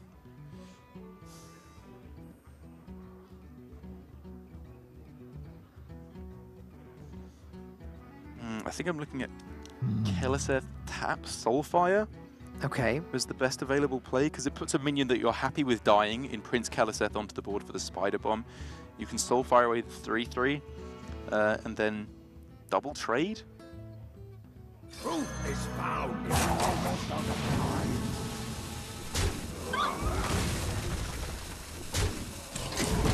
This is the different lines of play. well, this is the play I was looking at, and I just think this puts the most on the board. This is the most proactive play.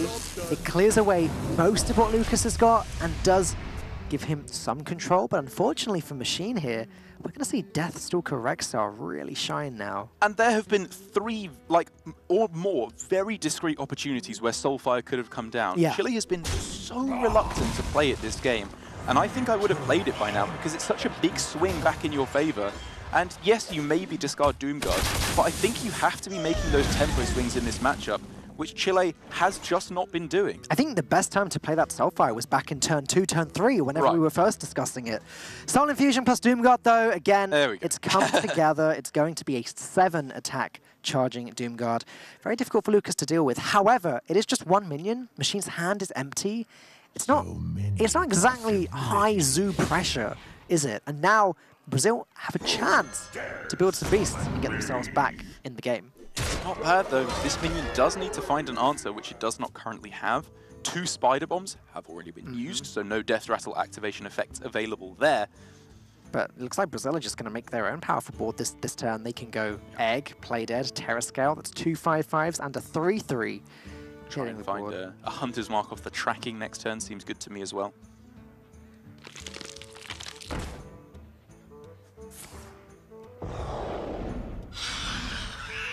Your weakness betrays you. Voodoo Dogs are just not going to do all that much for Chile here. They are going to want to tap. They're going to want to get as much pressure as they can now. Okay, Kobold Librarian, that's a good start. A 1-mana 3/2 that draws another card. Let's go. Light Warden, that's good too. Play it, play the Voodoo Doctor. Machine needs the Solarium next turn. Yeah, he's going to start to need to get a big board here because the inevitability is definitely on Lucas's side. Yep. Well, actually, I don't want to say definitely, probably on his side. Any decent Zombies, any decent draws off the top, like Katharina, like Witchwood Grizzly, probably just skyrocket him into the lead. Something like a Cave Hydra plus Bittertide Hydra. Love it. For example, I mean, 2 mana for the hero power, 5 mana for the minion. It would be played, it would heal him back up. Oh, do you mean not Bittertide Hydra? Scalehide. Sorry, Scalehide. Vicious Scalehide. Vicious right. Scalehide. Yeah, I was going to say that is first of all an impossible beast to create with the way the death pool, pools work. Yeah, and second of all, brilliant. Take a bunch of damage when you're against Zoo. Cave Hydra and Vicious Scalehide. Brilliant. My goodness.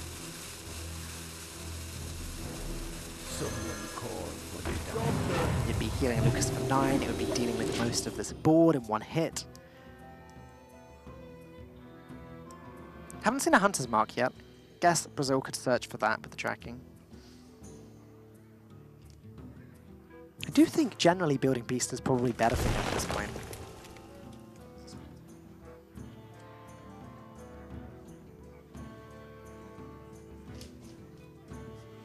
So unfortunately, small spectator issue. There we go. Sorted out means, Charged Devil Sword. Not a card we often see in Death Rattle Hunter anymore. What are the options that are juiciest here? Carnivorous Cube on the egg that you have in play isn't bad. Thinking Terrascale Stalker, though, as a first point of call, is what Brazil wants to be going for. It makes sense. They just need to make the biggest plays onto the board they possibly can every single turn. Even to the point where they are omitting a hero power 2 turns in a row.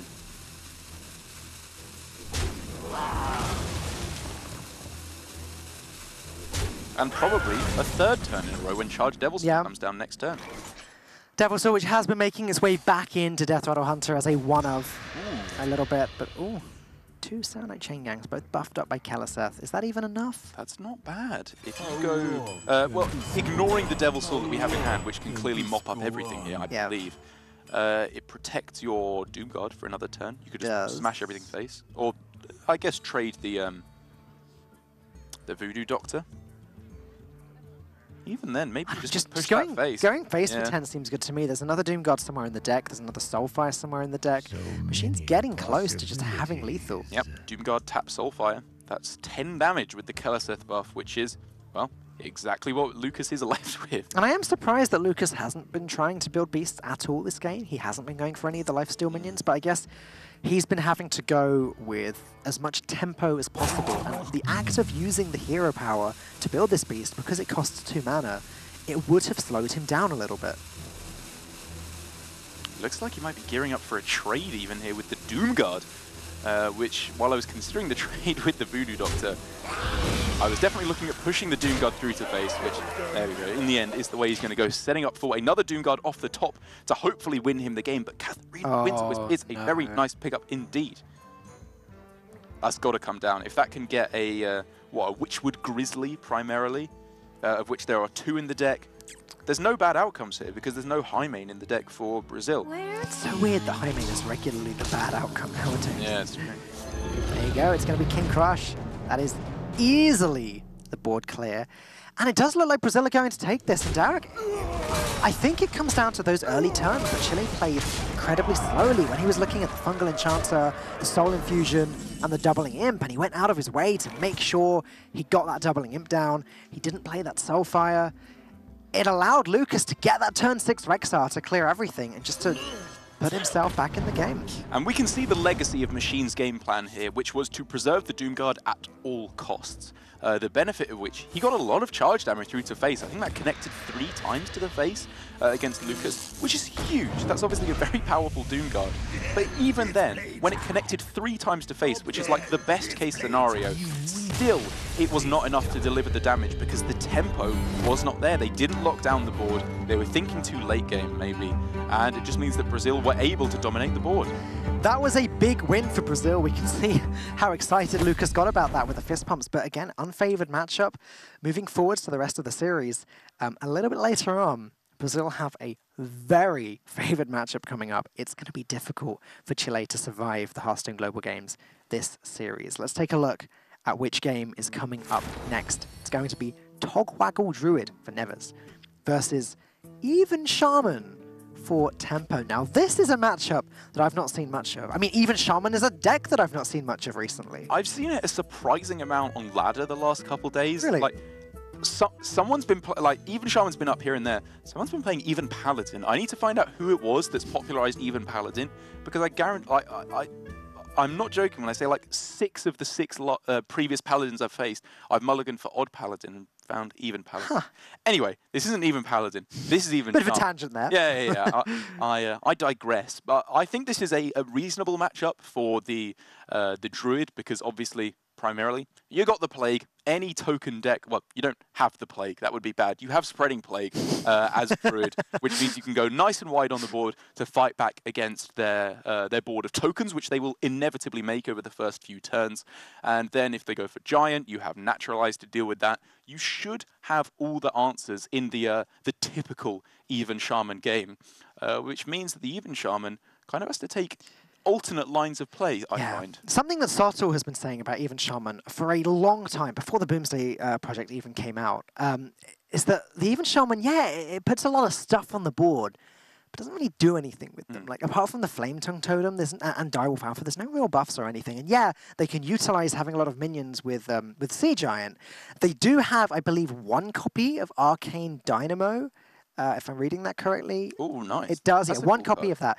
6 mana, if you haven't seen it, that's a 6 mana, I think 3/4, which effect is discover a spell that costs 5 or more. Basically, discover a Bloodlust in this deck. Not necessarily. I've played this version like right at the start of Boomsday. I think this was the 2nd deck I played, and I was surprised at how non-consistent Arcane Dynamo is, because you're generally going to be getting either Bloodlust or the Stormbringer. Those are the 2 best outcomes that you're looking for. But Eureka messes you up pretty badly. So you've got Eureka, Volcano... and Spellstone. I think and the Spellstone, yeah. So you could get 3 terrible outcomes. Exactly. That's the worst case. It's like old school when Murloc Paladin was a big thing and there were 5 secrets, and sometimes you got Eye for an Eye, Repentance and Redemption. You were just like, why can't I have a Getaway Coda or something like that? Yeah, it can happen. Though I think overall, the chances are obviously very high. Arcane Dynamo is one of the most interesting cards that came out with the Boomsday project. I'm surprised it hasn't seen more play in the various decks. Are you? Yeah, I am, because like it's very specific. Most classes don't have more than 3 or 4 spells that cost 5 or more mana. Yeah. It's only a matter of time before, in a future expansion, a powerful spell comes out that a class desperately wants as many copies of as possible, and do start slamming them in the deck. Counterpoint, I would just about consider paying 3 mana for a 3/4 in an Even Shaman, which is not an aggro deck. It's more of an anti-aggro token deck. For the majority, I find is the best description. You're playing such a weakly statted minion. If you spend your entire turn 6 doing that instead of playing maybe a Corpse Taker with something else, or a Fire Elemental is one of the big plays, you are looking to just fall too far behind on board. It's like the kind of card that would go well with Luna's Pocket Galaxy. Right, in a deck like that, because you have an extra chance at getting, or an extra high chance of getting the card that sort of runs the whole deck. And if you've already played Luna's Pocket Galaxy, then it only costs 1 anyway, so then you're discovering another powerful spell. I don't know, I'm seeing potential. Maybe we should ask Ike why he doesn't play it in his Tempo Shudderwock Shaman. We should. I'm sure he would love us asking him that question. Well, I mean, he could just run Bloodlust in that deck if he wanted to. Yeah, I think he'll probably unfollow you and block your Twitter if he hears one more time you should be running Bloodlust in this thing. But right from the start here, Chile has got what would be a decent anti-aggro hand, because it's got Eel right at the start. That is just the cornerstone of Even Shaman's early board dominance. It's what the game plan revolves around for the most part. It's not a bad hand overall, it's actually. Not bad. Eel, Corpse Taker, Sea Giant, and then Calamus for later on. Yeah, Corpse Taker is one of the cards that I think you are looking for most heavily for tempo, and finding 2 of them is big. That's a really big amount of damage that you can push forward. I don't think there's any lifesteal in this deck, but obviously they get the Taunt, the Divine Shield, and the Wind Fury, thanks to Alec here, that's lurking in the deck somewhere. One of the other unexpected inclusions in this deck, at least from where I'm sat, is Menacing Nimbus. Yep. I kind of just expected that to be a bit of a dud card, like maybe to try and fill out the Elemental Shaman's decks for players who are trying that out, even though it's not a tier 1 tournament deck. But it's just been surprisingly good, because when it gets you a good Elemental, it is absurd. Oh, Alakir is one of the worst Wow. draws in the deck right now before Tempo has had the chance to play either of his Corpse Takers.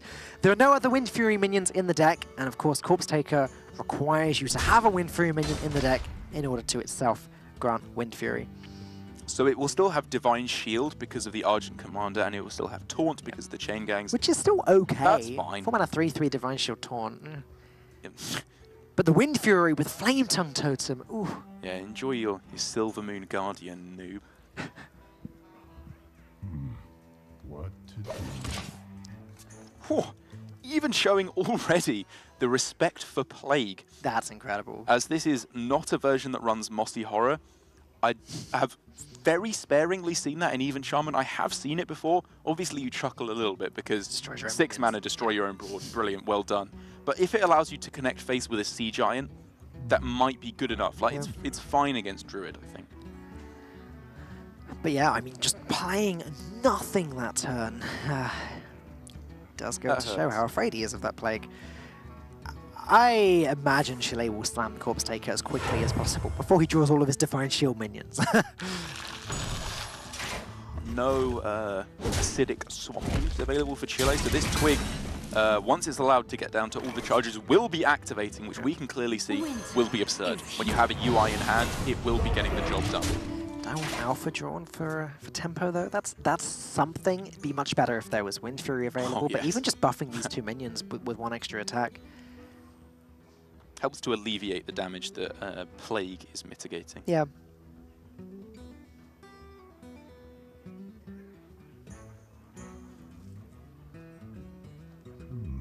I wonder.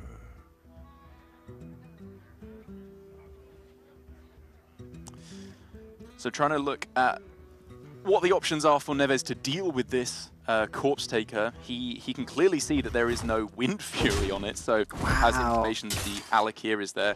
Still thinking it's worth just to let rip with the swipe here, because his next few turns, the mana's spoken for. Nourish next turn, Malfurion turn after, and then break your Twig Ultimate Infestation the turn after that.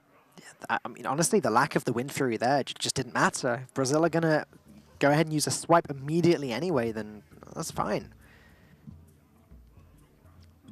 What is interesting also about the lack of the Wind Fury there is that Nevers now knows Alakir is in the hand, obviously, which isn't relevant yet, but come turn 8, come turn 10, he may well be playing around Alakir Flame Tongue Totem. That's true. It's definitely something to consider, sorry.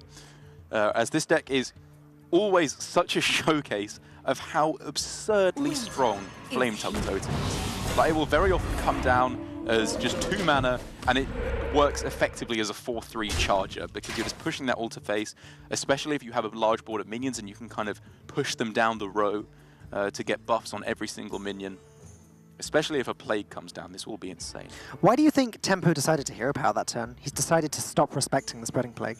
It's less that he's stopping respecting the Spreading Plague, and more I think that he's figured out if Plague does come down, there will be 6 minions on board, 4 mana Sea Giant plus a Flame Tongue. Ah, sure. Just works out nicely. This does make me question his hesitance to hero power Earlier. on the previous turn. He didn't have Direwolf or Flame Tongue in hand, I believe, at the time, which means, obviously, the benefit of having a totem on board was somewhat low.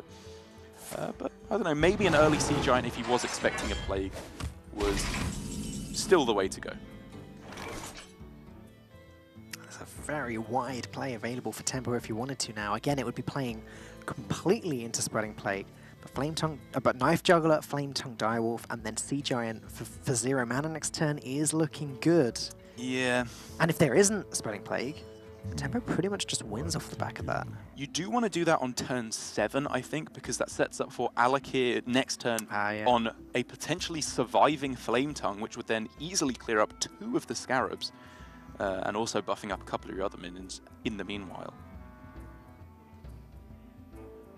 And if we were to see even just 2 of these minions, like Knife Juggler Direwolf, that's still a devastatingly strong Plague if it does come down.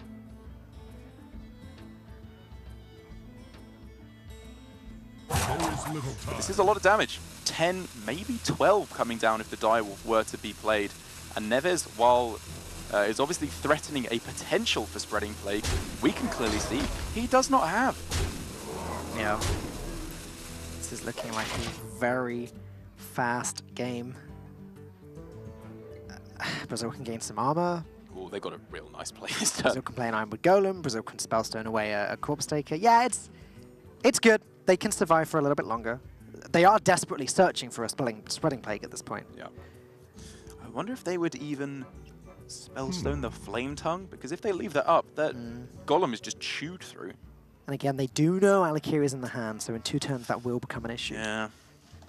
And they can't really afford to go for Oaken Summon's naturalized Spellstone hero power, which would clear off everything other than the Searing Totem. The problem is they want to hit with the weapon. So Yes. they're probably going to be Spellstoning away the Corpse Taker so that they can hit the weapon into the Searing Totem just to take, or the face, just to take less damage. They don't really want to be hitting that weapon into a 3-3. Yeah. If they didn't have the suspicion that there were bigger minions in hand, naturalized, I think it would be okay with an Open Summons. But because you know there is, at minimum, an Alakir in hand and very possibly some other threatening minions, because it's a relatively top-heavy deck, I think you do need to be saving that naturalized because it is your trump card against Alakir or Sea Giants or Kalamos, of which Tempo has all 3. Next turn, Never's turn is insane. He has 20 mana available to, well, 19 mana rather available to him. 9 and then the 10 when he hits him with the twig. So just Branching Paths, Ferocious Howl, or Oaken Summons, Branching Paths, or whatever sequence of those cards, followed by an Ultimate Infestation. Seems pretty good to me. And even naturalize away the Sea Giant. Lovely Druid. Obviously, spending Naturalize early can be an issue for Togwaggle Druid, but I imagine eventually the Even Shaman should be running out of steam. There is a copy of Hagatha in the deck, which will make the Even Shaman go on for a little bit longer than perhaps it should be. And while this is an important game, it's worth pointing out now for Brazil, I think Neves' posture kind of says how they're feeling about it in they're not that tense. If they win this game, obviously it's fantastic. They are still in the global games. But if they lose this game, they've got Quest Rogue up against Old Warrior next. Like, what is usually described as like a 90%, 85% matchup. Incredibly favored for the Quest Rogue if played correctly. It is. The Quest Rogue has to mess that matchup up in order to lose.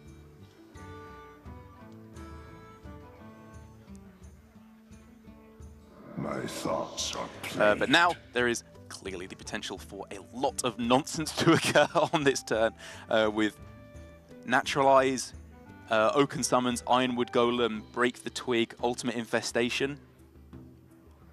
I like the look of that. I think that wins this game of Hearthstone.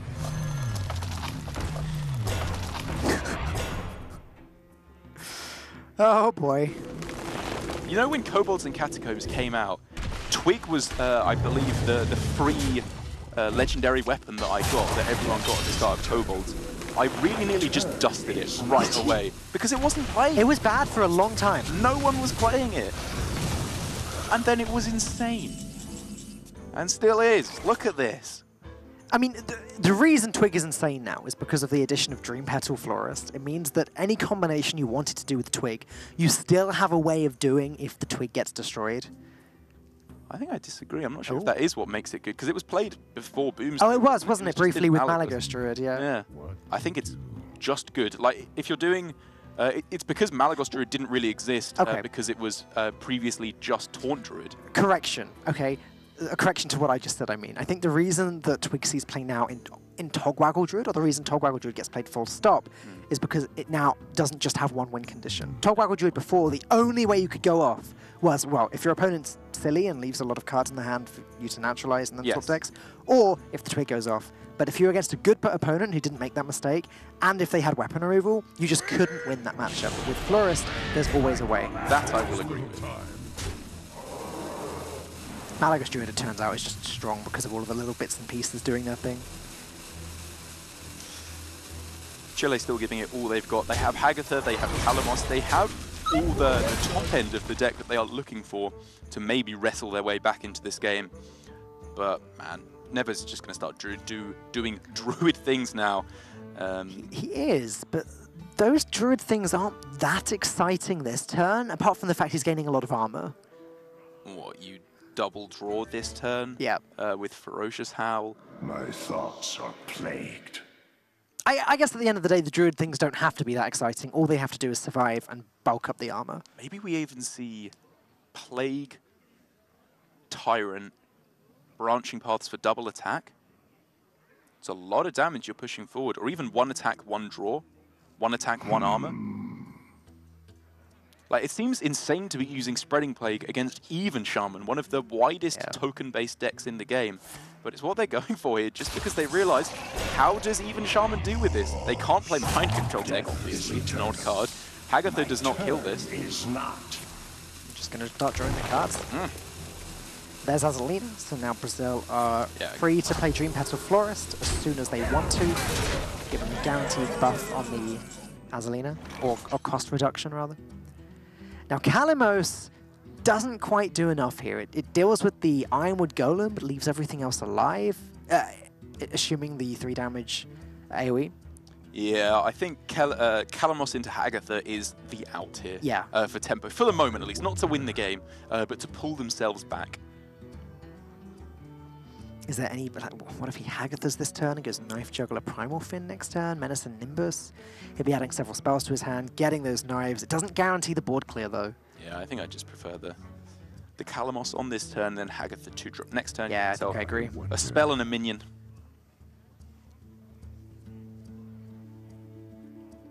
It's not like Chile are under any immediate pressure. There is the ability for Nevers to play a second Branching Paths. They could go Saronite Chain Gang actually on this turn as another, because what they want to do is they want to set up for a Hagatha to clear the board, which could be Kalimos as the first point of thinking, or it could be Juggler Chain Gang on this turn. Branching Paths Hero Power is 22 damage from Brazil next turn. That's 6 off lethal if the Hagatha gets played.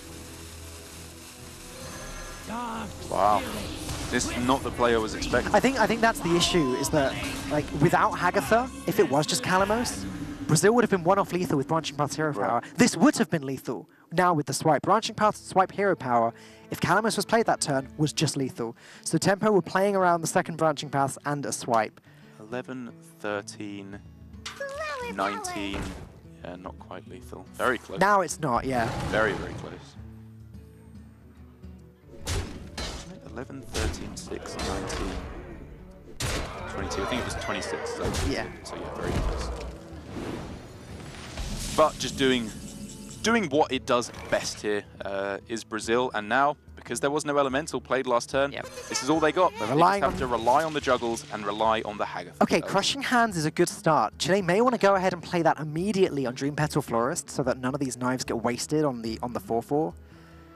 Crushing Hands into Menacing Nimbus into Saronite might be the way to go here.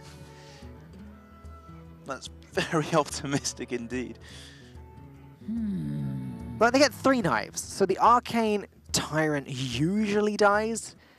It's possible that the Infestation Ghoul dies too. Well, that animation on Crushing Hand really is just beating the heck out of that guy, huh? Yeah, they're going for it. They realize this is their only shot at taking this. I guess Saronite into Primal Fin Totem is 1 more knife. Yeah. Gonna go the Totem first, because then they may want to cast the spell if they get a Lightning Storm. Frost Shock isn't bad. Frost Shock into Menacing Nimbus. Ah, no, they've got to play the Saronite into more taunts. Yep, they just have to. Oh, no! Man. The worst outcomes possible. Oh! My god! The worst juggles possible. It's good to see Tempo giving it a bit of a chuckle there, as he knows that could not have gone any worse. And with that, it is going to be Brazil knocking Chile out of the Hearthstone Global Games. Wow, well, Chile certainly put up a fight, especially in that last game, but Nevers did the Druid things that Druids do. And ends that one. 3-1. We get a wave goodbye from Tempo.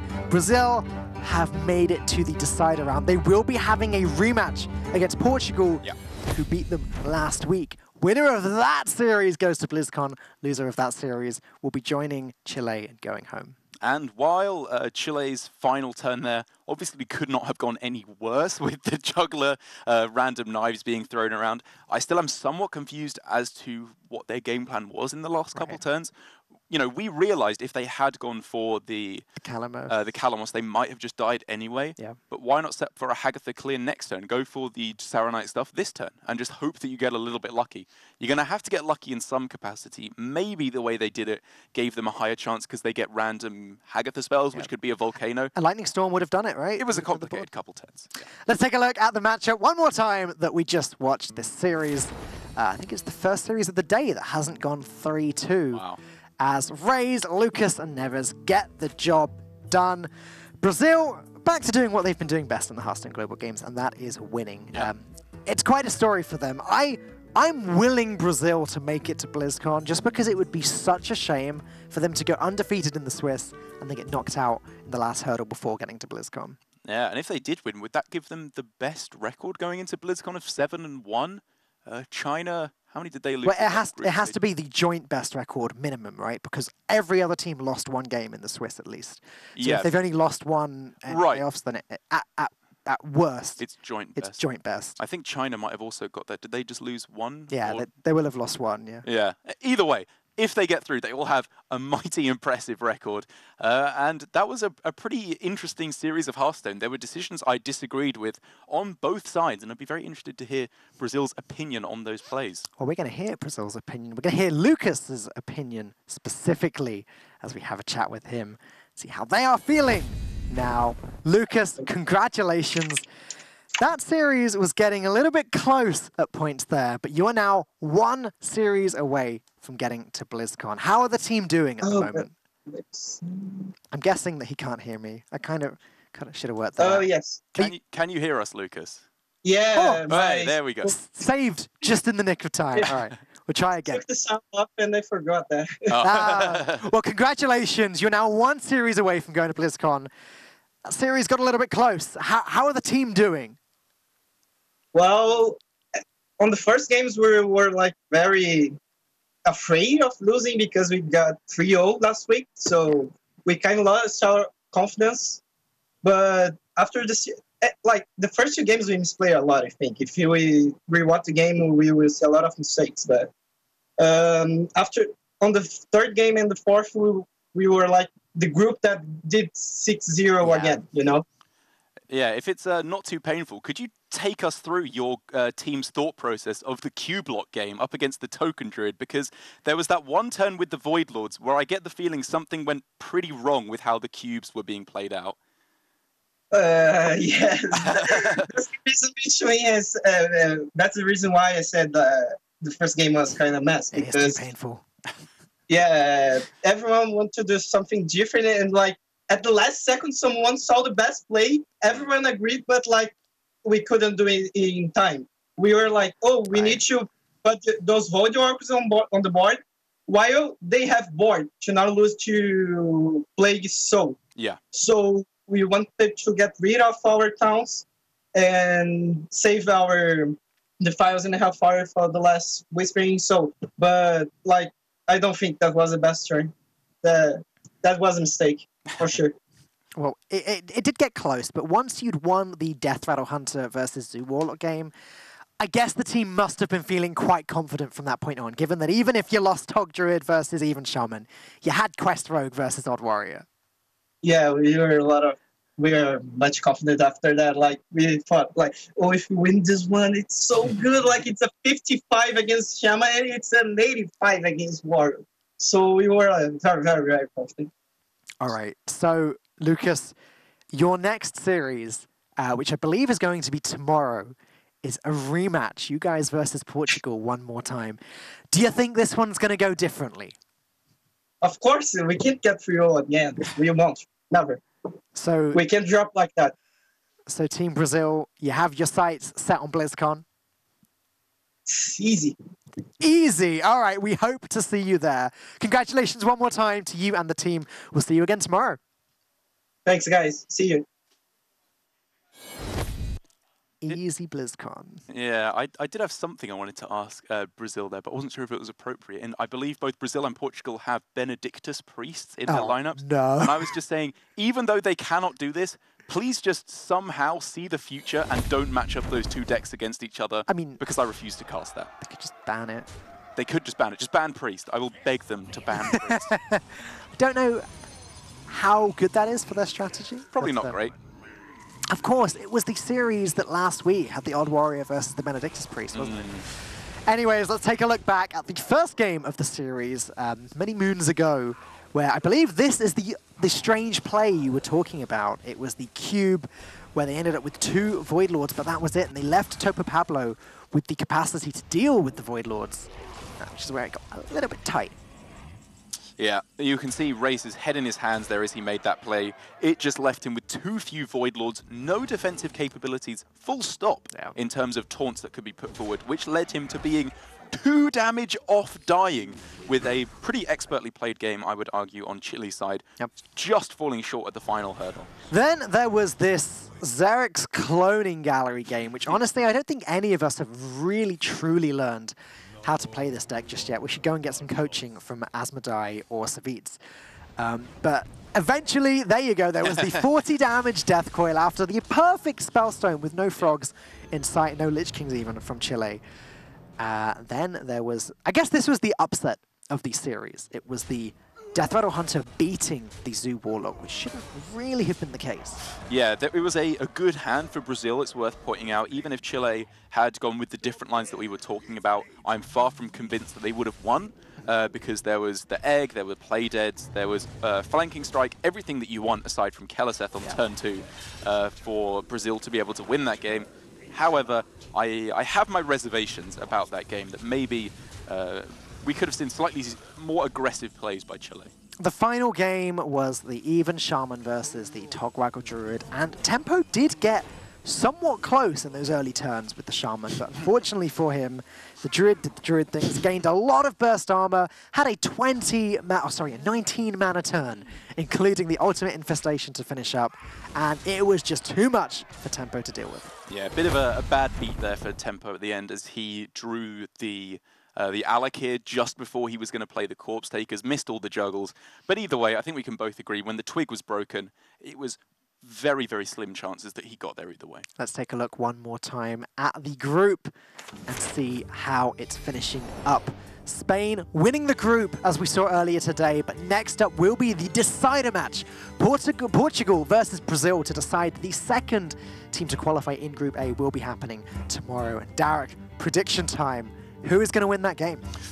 It did go very much in Portugal's favour last time. I think that was, to be honest, mostly due to the decks not working out in the right way. The Odd Warrior up against the Benedictus Priest, like, there wasn't really ever a chance, to be honest. They were just losing in fatigue every single time. So I think this time, if Brazil step up their play a little bit, knock out those mistakes they were making in this series, they definitely have the potential to outplay Portugal, I would say. All right, we have one series coming up today, and it's the one that yesterday we agreed would be, I think, the match of the day. It's an elimination match. Loser is out of the Hearthstone Global Games. It's Chinese Taipei versus the USA. You do not want to miss this one, coming right up.